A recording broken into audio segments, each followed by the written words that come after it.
थोड़े से समय में पुण्य की प्राप्ति हो, मनोवांछित फल मिले, वह कथा सुनने की हमारी तीव्र इच्छा है। सर्वशास्त्र ज्ञाता श्री सूत जी बोले, हे वैष्णव में पूज्य, आप सबने प्राणियों के हित की बात पूछी है। अब मैं श्रेष्ठ व्रत को आप लोगों से कहूँगा, जिस व्रत को नारद जी ने लक्ष्मी नारायण जी से पूछा था और श्री लक्ष्मी पत्नी मुनिश्रेष्ठ नारद जी से कहा था। ध्यान से सुनिए। एक समय योगीराज नारद जी दूसरों के हित की इच्छा से अनेक लोकों में घूमते हुए मृतलोक में आए। यहाँ अनेक योनियों में जन्मे हुए प्राय सभी मनुष्यों को अपने कर्मों के द्वारा अनेकों दुखों से पीड़ित देखकर सोचा कि किस यत्न के करने से निश्चय ही प्राणियों के दुखों का नाश हो सकेगा। ऐसा मन में सोचकर विष्णुलोक को गए। वहाँ श्वेतवर्ण और चार भुजाओं वाले देवों के ईश नारायण को देखकर, जिनके हाथों में शंख चक्र गदा पद्म थे, वरमाला पहने हुए थे, देखकर स्तुति करने लगे। हे भगवान, आप अत्यंत शक्ति से संपन्न है तथा मन वाणी भी आपको नहीं पा सकती। आप आदि मंत्र नहीं है, निर्गुण स्वरूप सृष्टि के आदि भक्तों के दुखों को नष्ट करने वाले हो। आपको मेरा बारंबार नमस्कार है। इस प्रकार की स्तुति सुनकर विष्णुमान प्रसन्न हो जाते हैं और बोलते हैं, तुम्हारे मन में क्या है, तुम निसंकोच होकर कह डालो।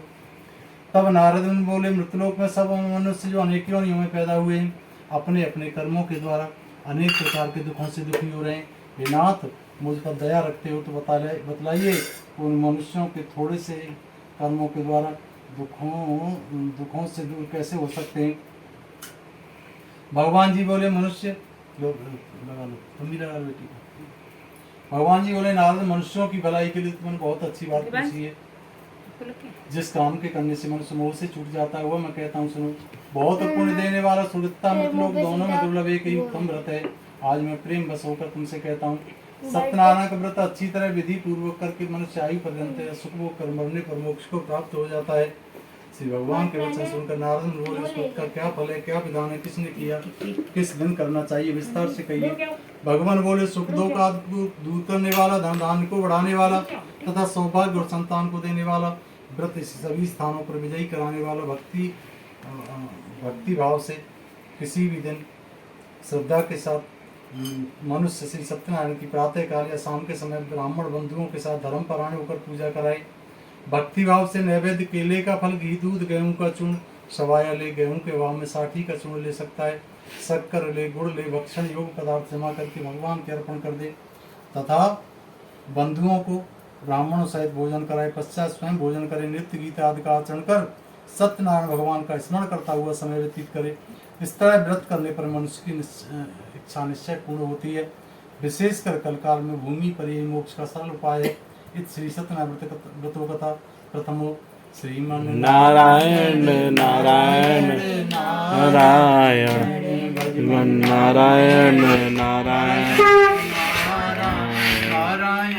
नारायण नारायण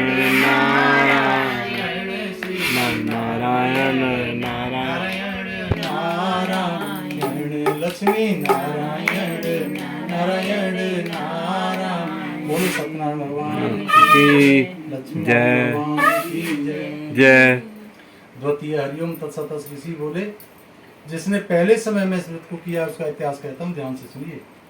सुंदर काशीपुरी नगरी में एक अत्यंत निर्धन ब्राह्मण रहता था। वो भूखे और प्यासे बेचैन हुआ नित्य पृथ्वी पर विचरण करता था। ब्राह्मणों से प्रेम करने वाले भगवान ने ब्राह्मणों को दुखी देखकर बूढ़े ब्राह्मण का रूप धर उसके पास आदर से पूछा, हे विप्र, नित्य दुखी पृथ्वी पर क्यों विचरण करता है? श्रेष्ठ ब्राह्मण, ये सब मुझसे कहो, मैं सुनना चाहता हूँ। ब्राह्मण बोला, मैं निर्धन ब्राह्मण हूँ, भिक्षा के लिए पृथ्वी पर फिरता हूँ। हे भगवान, यदि आप इसका उपाय जानते हो तो कृपा करके मुझसे कह दो। वृद्ध ब्राह्मण ने कहा कि सत्यनारायण भगवान मनोवांछित फल देते हैं, इसलिए ब्राह्मण तू उनका पूजन कर, जिसके करने से मनुष्य सब दुखों से मुक्त हो जाता है। ब्राह्मण को व्रत का सारा विधान बतलाकर बूढ़े ब्राह्मण का रूप धारण करने वाले सत्यनारायण भगवान अंतर ध्यान हो जाते हैं। जिस व्रत को वृद्ध ब्राह्मण ने बताया है, मैं उसको अवश्य करूंगा, यह निश्चय कर उसे रात में नींद भी नहीं आई। वो सवेरे ही उठा और सत्यनारायण के व्रत का निश्चय कर भिक्षा के लिए चले गए। उनको भिक्षा में बहुत सा धन मिला। बंधु बांधवों के साथ उन्होंने सत्यनारायण भगवान का व्रत किया और पूजा कराई। इसके करने से ब्राह्मण सब दुखों से छूटकर अनेक प्रकार की संपत्तियों से युक्त हुआ। उस समय से ब्राह्मण हर मास व्रत करने लगा। इस तरह सत्यनारायण भगवान के व्रत को जो भी करेगा, मनुष्य सब दुखों से छूट जाएगा। इस तरह नारद जी से नारायण का कहा हुआ व्रत मैंने तुमसे कहा, प्रियो विप्रो, और क्या कहूँ, ऋषि बोले मुनीश्वर, संसार में इस ब्राह्मण से सुनकर किस किसने इस व्रत को किया वह भी सुनना चाहते हैं, कृपा करके बताएं। इसके लिए हमारे मन में श्रद्धा है। सूत जी बोले मुनियों, जिसने इस व्रत को किया वह सब सुनो। एक समय ब्राह्मण धन और ऐश्वर्य के अनुसार बंधु बांधवों के साथ व्रत करने को तैयार हुआ। उसी समय एक लकड़ी बेचने वाला बूढ़ा आदमी वहां आया और बाहर लकड़ियों को रखकर ब्राह्मण के मकान में गया।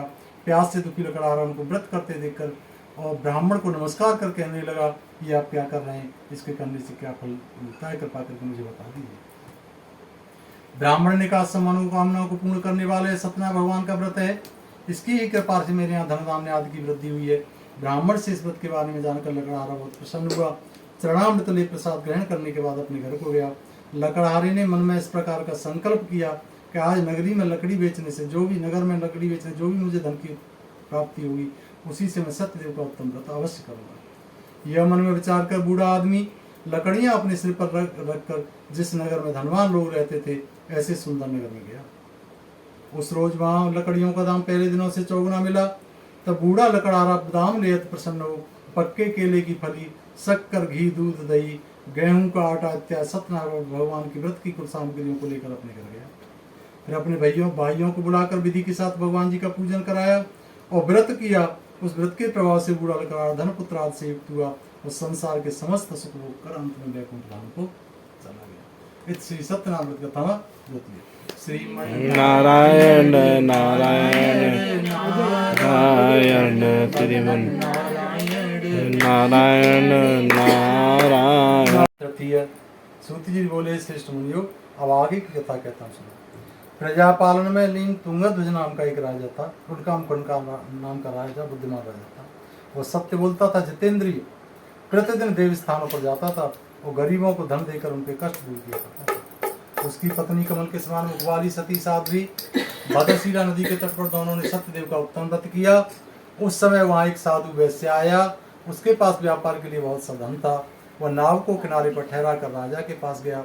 राजा को व्रत करते देखकर विनय के साथ पूछने लगा, हे राजन, भक्ति चित्त से आप क्या कर रहे हैं, मेरी सुनने की इच्छा है, मुझे बताइए। राजा बोला, हे साधु, अपने बांधवों के साथ पुत्र आदि की प्राप्ति के लिए ये महाशक्तिमान सत्यनारायण भगवान का व्रत व पूजन किया जा रहा है। राजा के वचन सुनकर साधु आदर से बोला, हे राजन, मुझसे सब इसका विधान कहो, मैं भी आपके कथानुसार इस व्रत को करूंगा।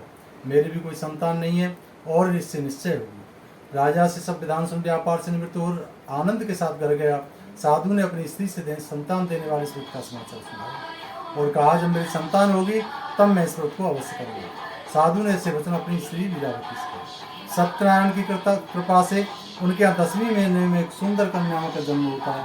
कन्या इस तरह बढ़ने लगी जैसे शुक्ल पक्ष का चंद्र होता है। कन्या का नाम कलावती रखा गया। जब मीठे शब्दों में साधु ने अपना हेलो, हाँ, भी 15-20 मिनट में बात करता हूँ, आधे घंटे में। साधु ने ऐसे वचन अपनी स्त्री लीलावती से कहे,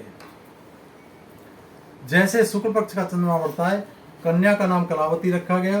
तब लीलावती ने मीठे शब्दों में अपने पति से कहा कि आपने जो संकल्प किया था कि भगवान का व्रत व पूजन करूंगा, आप उसे पूरा करिए। साधु बोला, हे प्रिय, इसके व्यापक करूंगा। इस प्रकार अपनी पत्नी को आश्वासन दे वो नगर को गया। कलावती पितृगृह में वृद्धि को प्राप्त हो गई।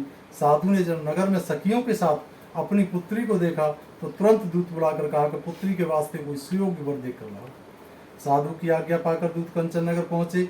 वहां बड़ी खोज और देखभाल कर लड़की के लिए सुयोग्य बड़े पुत्र ले आए और सुयोग्य लड़के को देखकर साधु ने अपने बंधु बांधवों से प्रसन्न चित्त अपनी पुत्री का विवाह उसके साथ कर दिया। किंतु दुर्भाग्य से विवाह के समय भी व्रत करना भूल गया। तब श्री भगवान क्रोधित हो जाते हैं और श्राप दे देते हैं कि तुम्हें दारुण रूप की प्राप्ति होगी।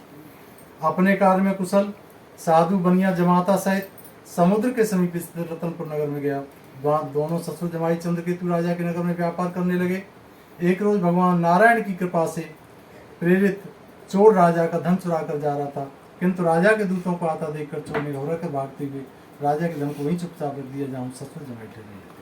जब दूतों ने उस साधु वैश्य के पास राजा के धन को रखा देखा तो दोनों को बुलाकर ले गए और प्रसन्नता से दौड़ते हुए राजा के समीप जाकर बोले, यह 2 चोर पकड़ कर लाए, कृपा करके आज्ञा दें। तब राजा की आज्ञा से उनको कठोर कारावास में डाल दिया गया। उनका सब धन छीन लिया गया। सत्यनारायण भगवान के श्राप द्वारा उनकी पत्नी भी घर पर बहुत दुखी हुई। घर पर जो भी धन रखा था चोर चुरा कर ले गए। शारीरिक मानसिक पीड़ा, भूख प्यास से दुख तो अन्न की चिंता में कलावती एक ब्राह्मण के घर गई। वहाँ उन्होंने सत्यनारायण भगवान का व्रत होते देखा। फिर कथा सुनी, प्रसाद ग्रहण करने के बाद रात को घर आए। माता ने कलावती से कहा, पुत्री अब तक कहाँ रही, तुम्हारे मन में क्या है? कलावती बोली, माता मैंने एक ब्राह्मण के घर सत्यनारायण भगवान का व्रत और पूजन देखा है।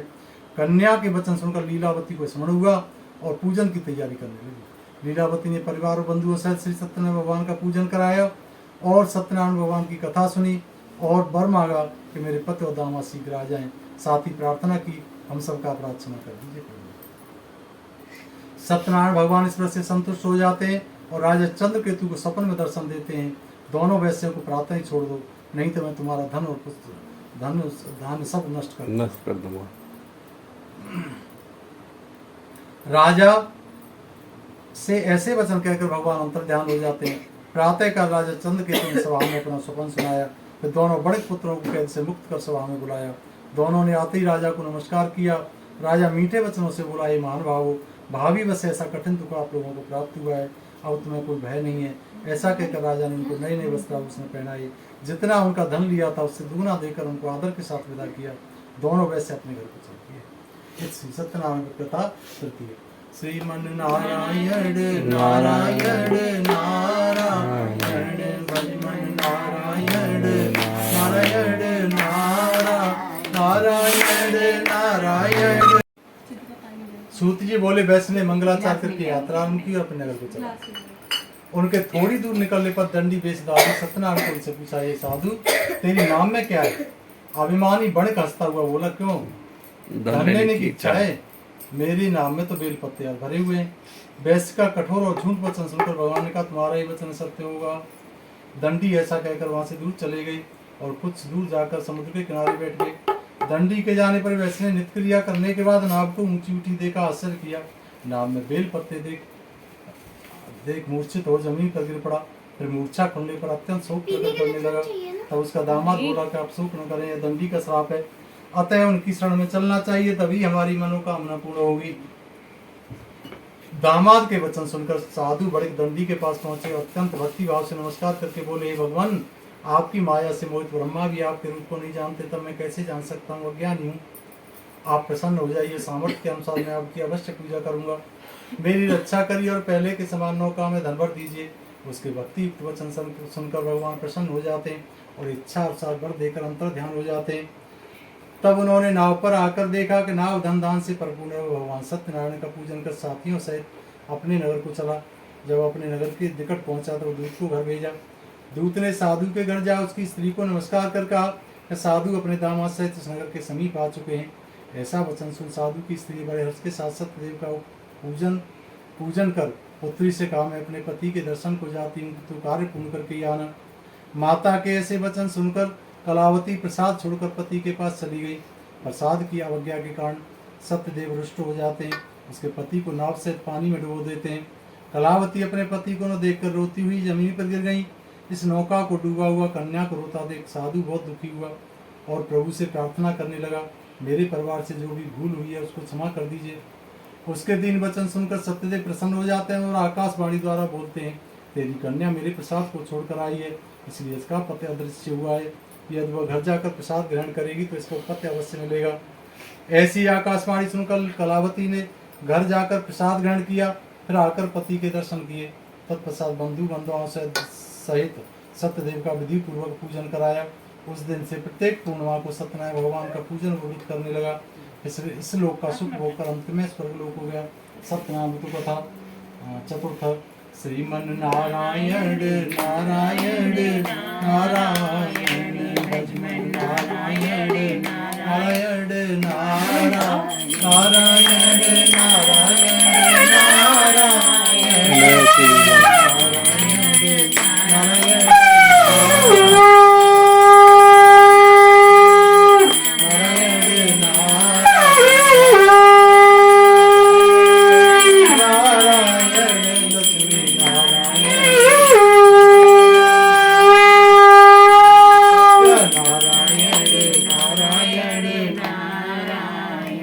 बोलो सत्यनारायण भगवान की जय जय। पंचमो। सूत जी बोले, ऋषियों और भी कथा कहता हूँ सुनो। प्रजा पालन वाली तुंगत नाम का एक राजा था। उसने भी भगवान का प्रसाद त्याग कर बहुत बड़ा दुख पाया। एक समय वन में जाकर वन पशुओं को मारकर बड़ के पेड़ के नीचे आया। वहां सुनो ग्वालों को भक्तिभाव से बांधवों से सत्यनारायण जी का पूजन करते देखा, और राजा देखकर भी अभिमान बस वहां नहीं गया और ना ही उनको नमस्कार किया। जब ग्वालों ने भगवान का प्रसाद उसके सामने रखा तो वो प्रसाद को त्याग कर अपनी सुंदर नगरी को चला गया। वहीं उसने सब कुछ अपना नष्ट पाया। तो वह जान गया कि ऐसा भगवान ने किया है। तो वह विश्वास कर ग्वालों के पास गया और विधि पूर्वक पूजन कराया, प्रसाद ग्रहण किया। सत्यदेव की कृपा से पहले जैसा था वैसा ही हो गया। फिर दीर्घ काल तक सुख भोग कर मरने पर स्वर्ग लोक हो गया।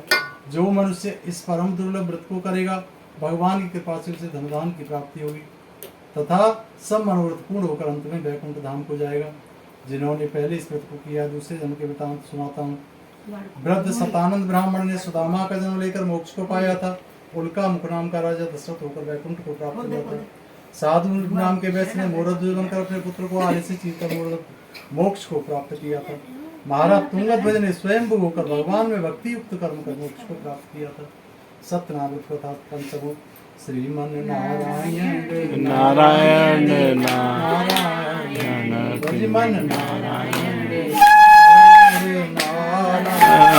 नारायण